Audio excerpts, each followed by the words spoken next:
გიორგი, ბანკში სესხზე ნაკლები პროცენტი რო გადავეხადო, რაიმე შანსი არსებობს მაგის?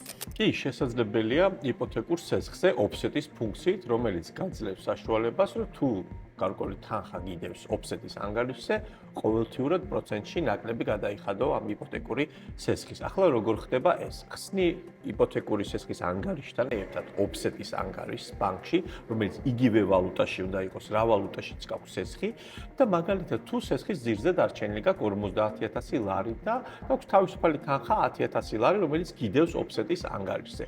სესხის პროცენტში იხდი არა 50.000 ლარისას, არამედ 40.000-ისას, რაც საკმაოდ შეღავაც გაგიწევს ყოველთვიურად. კარგი, რა 10.000 ლარი რომ მქონდეს, ხო პირდაპირ ძირს მოვაკლებდი.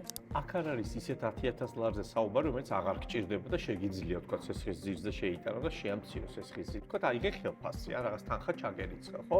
3.000, 5.000 ლარი. შეგიძლია დადო ეს ოფსეტის ანგარიშზე და ყოველდღიურად, როდესაც პროცენტის დაანგარიშება ხდება, იმ თანხით ნაკლებზე მოხდება დაანგარიშება, რაც გედება ოფსეტის ანგარიშზე. როცა დაგჭირდება, მობაილ ბანკიდან ძალიან მარტივად გადაიტან შენი ოფსეტ ანგარიშიდან ძირითად ანგარიშზე თანხას და დახარჯავ საჭიროებისამებრ. საკმაოდ მარტივი პროცედურა ჩანს. ამით რამდენიც დაზოგვა შემიძლია? ზუსტად ვინ რამდენს დაზოგავს ძალიან რთულია, თქვა ინდივიდუალურია, გაჩნია რამდენია სესხის ძირი, შენ რამდენი გიდევს ოფსეტის ანგარიშზე და რა ხნით, მაგრამ თუნდაც 50 ლარით ნაკლები რო გადაიხადო სესხის პროცენტში ყოველთვე, ხო? როდესაც გრძელვადიან იპოთეკურ სესხზე საუბარი, თქვა 5 წლიანზე და 10 წლიანზე, ბევრი თვის განმავლობაში ეს 50 ლარი ერთად ბევრი გამოვა, ხო? თავისთავად?